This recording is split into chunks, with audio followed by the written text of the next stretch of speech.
નમસ્તે દર્શક મિત્રો, હું છું અરવિંદ સ્વામી અને આપ જોઈ રહ્યા છો કાન ખોલ કે સ્વામી ન્યૂઝ ચેનલ. એપિસોડમાં આપણે વાત કરીશું દેશની વર્તમાન પરિસ્થિતિ વિશે. America, Iran, Israel, Ukraine, Russia, Pakistan અને અફઘાનિસ્તાન આ બધા જ દેશો અત્યારે અંદરો અંદર લડી રહ્યા છે. રશિયા અને યુક્રેનની લડાઈ તો 3 વર્ષ કરતાં પણ વધુ સમયથી ચાલી રહી છે અને બાકીના દેશો છે એ છેલ્લા બે ચાર મહિનાથી લગાતાર યુદ્ધ કરી રહ્યા છે. એના પરિણામે વિશ્વની જે આખી આર્થિક પરિસ્થિતિ છે એ ડામાડોળ બની છે. કારણ કે મોટાભાગનું પેટ્રોલ એટલે કે ઈંધણ, તેલ, કાચું તેલ જેને આપણે કહીએ છીએ એ આ બધા અરબ કન્ટ્રીમાંથી આવે છે અને અત્યારે એ આવવાનું બંધ થઈ ગયું છે અથવા ઓછું થઈ ગયું છે. આપણે આપણા દેશની જ વાત કરીએ. થોડા દિવસ પહેલાં વડાપ્રધાન નરેન્દ્ર મોદીએ એવું કહ્યું કે ભાઈ તમે સોનું ખરીદવાનું ટાળો, વિદેશ જવાનું ટાળો, પેટ્રોલ ડીઝલની જેટલી બચત થાય તેટલી કરો.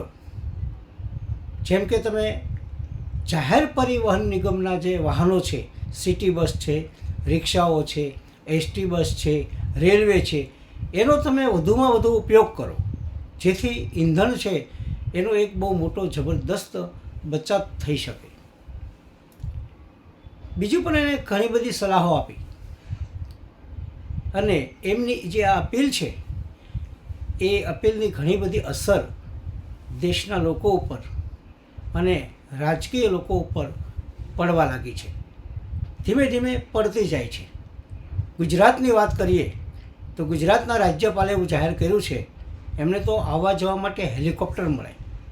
એણે કહ્યું કે હું હેલિકોપ્ટરનો ઉપયોગ નહીં કરું, હું પ્રાઇવેટ ગાડી નહીં, જરૂર પડશે તો એસટીમાં પણ મુસાફરી કરીશ અથવા ઓછામાં ઓછી ગાડીનો ઉપયોગ થાય. એનો જે કાફલો હોય રાજ્યપાલનો એમાં 15-20 જેટલી ગાડીઓ હોય છે પ્રોટોકોલ મુજબ, જેને કેનવો કહેવામાં આવે છે, એ ઓછો કરી નાખશે. હર્ષ સંઘવી જે આપણા ગૃહ રાજ્યમંત્રી છે એ અમેરિકા જવાના હતા, એને પણ વિદેશ પ્રવાસ ટાળ્યો મોદીની અપીલને માન આપીને. વાત રહી મુખ્યમંત્રી ભૂપેન્દ્રભાઈ પટેલ જે બહુ મોંઘા ભાવનું હેલિકોપ્ટર વાપરે છે, એમને હજુ કોઈ જાહેરાત કરી નથી.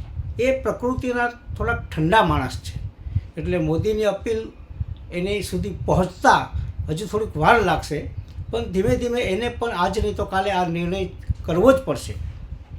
સારી વાત છે, પરંતુ આટલાથી વાત પૂરી થતી નથી. દરેક પ્રજાનો, આપણે તો ગુજરાતની જ વાત કરીએ, દેશની વાત જવા દઈએ, ગુજરાતના જેટલા પ્રધાનો છે એ બધા જ ઓછામાં ઓછી ગાડીનો ઉપયોગ કરે. હું તો એમ કહું છું કે બને ત્યાં સુધી ગાડીનો ઉપયોગ કરે જ નહીં. વાહન વ્યવહાર મંત્રી શા માટે એસટી બસમાં મુસાફરી કરતા નથી? રેલવે મંત્રી શા માટે રેલવેમાં મુસાફરી કરતા નથી? સાહેબ, બને ત્યાં સુધી તમારા વાહનોની સંખ્યા તમે ઘટાડી નાખો. પ્રજાના પૈસે, લોકોના પૈસે ક્યાં સુધી આ બધી તાગડધીના કર્યા કરશો? એવી જ રીતે અધિકારીઓ જે છે, દરેક જિલ્લાના 4 મુખ્ય અધિકારી હોય છે. એક જિલ્લા કલેક્ટર, બીજું મ્યુનિસિપલ કમિશનર, ત્રીજું જિલ્લા વિકાસ અધિકારી અને ચોથું જિલ્લા પોલીસ વડા, એસપી જેને આપણે કહીએ છીએ. આ 4 પોસ્ટ એવી છે કે એના પર આખા જિલ્લાની જવાબદારી હોય છે, પરંતુ એ બધાની નીચે અનેક ગાડીઓ અને વાહનો હોય છે એમના નીચેના અધિકારીઓ પાસે. તો તમે એને એવી પોલીસ ખાતાને બાદ કરી નાખો, કારણ કે પોલીસ ખાતામાં આનો અમલ શક્ય નથી.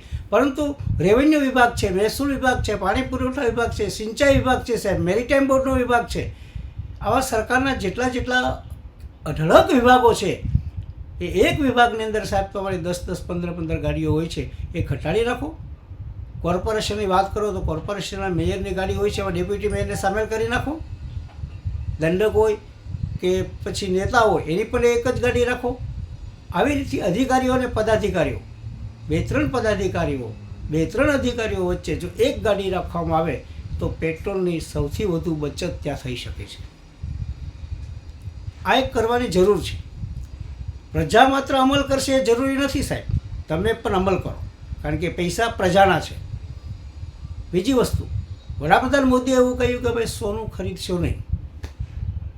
સોનું ખરીદવાનું ટાળો, તો ઘણા લોકોને એમ થશે, પ્રશ્ન થશે કે ભાઈ સોનાનું કેમ કહ્યું એને, અને સોનું કોણ ખરીદે છે? જેની પાસે અઢળક નાણું છે. સોનાનો ભાવ તો જુઓ અત્યારે, લોકો પાસે શાકભાજી લેવાના પૈસા નથી, ઘરમાં અનાજ નથી સાહેબ. એ સંજોગોની અંદર એ સોનું લેવા ક્યાં જવાનું છે? માત્ર દેશના અમુક ટકા એ લોકો જ આ સોનું ખરીદતા હોય છે. સામાન્ય માણસના તો 2 રોટલા માંડ નીકળે છે. એને સોનાનો ભાવ 5 લાખ રૂપિયા 1 તોલાનો થાય કે એનાથી વધારે કે ઓછો થાય, એનાથી કંઈ ફરક પડતો નથી. એને તો સાંજે એના ઘરે અનાજની તેલ જે લાવવું જોઈએ એટલા પૈસા એ માંડ કમાતો હોય છે, એમાં એને પૂરું થાય. પ્રજાને જો સાહેબ મદદ કરવી હોય તો ગેસનો બાટલો છે એ તમે જ્યારે વડાપ્રધાન થયા તે દિવસે તમને 650 રૂપિયાનો એક બાટલો મળતો હતો. આગલી સરકાર તમને આ ભાવ સોંપીને ગઈ હતી, તમે આજે 1000 રૂપિયાથી ઉપર રકમ કરી દીધી. કોમર્શિયલ ગેસની તો વાત જ અલગ છે સાહેબ. પણ સોનાની વાત વડાપ્રધાને એટલા માટે કરી, આ સામાન્ય લોકોને સમજાય એટલા માટે આ મુદ્દો લીધો છે.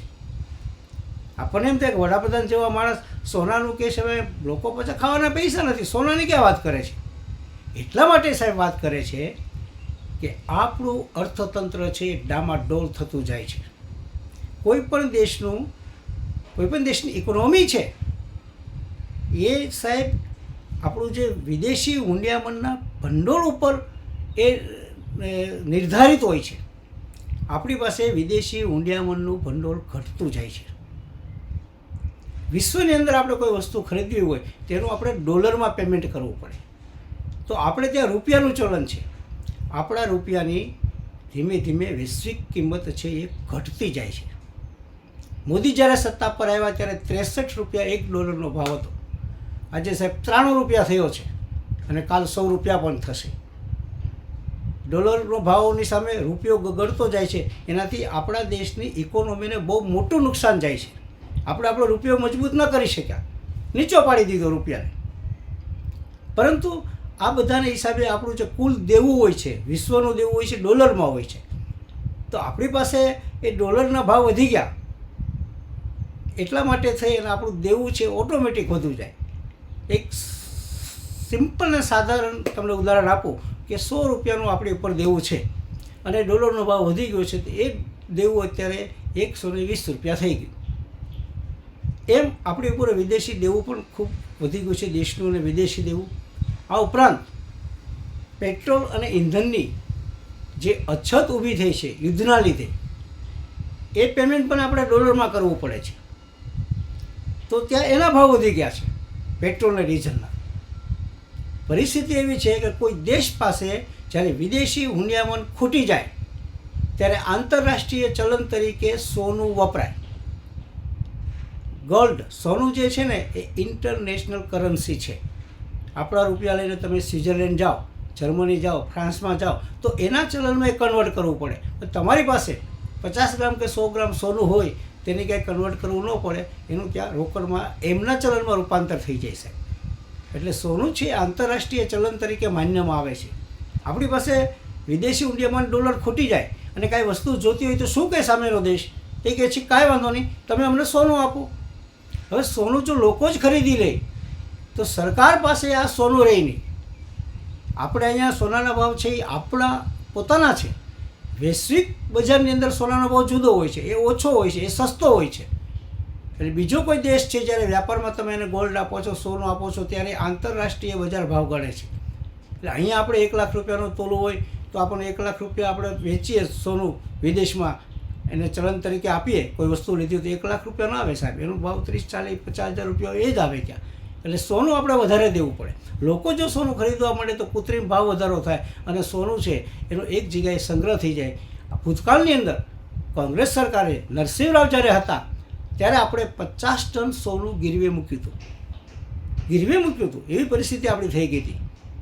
એ પછી આપણે છોડાવી પણ લીધું. પરંતુ સોનું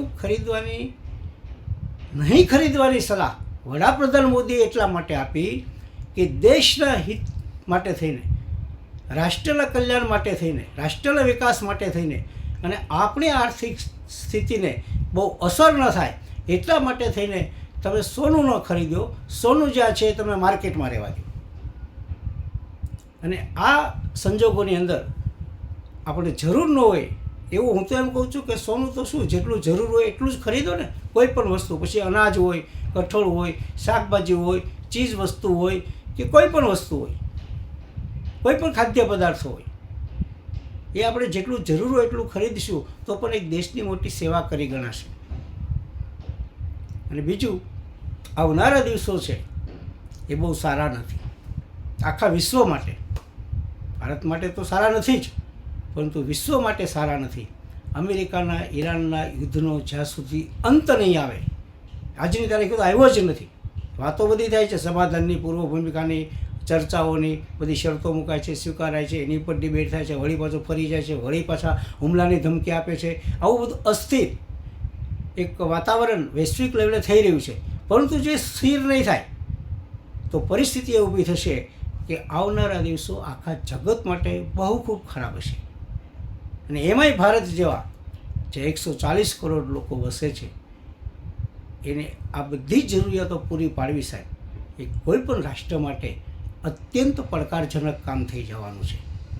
અને એટલા માટે થઈને વડાપ્રધાન મોદીએ એવી પણ સલાહ આપી કે વર્ક ફ્રોમ એટ હોમ, બને ત્યાં સુધી ઘરેથી કામ કરો. એટલે આવવા જવાનો જે વાહન ચલાવવાનો જે ખર્ચ છે, પેટ્રોલ જે વપરાય છે, ઇંધણ જે વપરાય છે, ત્યાં જે વીજળી વપરાય છે એ ઓછી વપરાય. અને કદાચ એવી પણ પરિસ્થિતિ આવે, જો યુદ્ધ વધુ લંબાય તો મિની લોકડાઉન જેવી પરિસ્થિતિ દેશની અંદર ફરી પાછી ગમે ત્યારે નિર્માણ થઈ શકે અથવા કરવી પડે. એ સિવાય કંઈ છૂટકો નથી. આપણે એવી આશા રાખીએ કે બધું ઘીના ઠામમાં ઘી પડી જાય. પરંતુ જો દેશ ઉપર કોઈ આપત્તિ આવે, કોઈ સંકટ આવે, તો આપણે બધા ખભે ખભા મિલાવી અને દેશ માટે થઈને આપણે સરકારની સાથે ઊભા રહીશું. અને વડાપ્રધાન મોદીએ જે અપીલ કરી છે એનો અમલ એ ખુદ શરૂ કરે. હમણાં 5 દેશોના પ્રવાસે જવાના છે સાહેબ, બહુ એવું કામે નથી. આ 8,500 કરોડનું હેલિકોપ્ટર લઈ અને તમે લાખો રૂપિયાનું પેટ્રોલ ડીઝલ વગાડશો સાહેબ. તમે પણ એનો અમલ કરો. હમણાં સોમનાથ આવ્યા હતા, હજારો એસટી બસો તમે મુકાવી, હજારો મુસાફરો રજડી પડ્યા સાહેબ તમારે સભા માટે થઈને, માણસો ભેગા કરવા માટે થઈને. એટલે અમલની શરૂઆત તમારાથી થવું જોઈએ, કારણ કે તમે આ દેશના નાગરિક છો અને એ પછી તમે વડાપ્રધાન છો.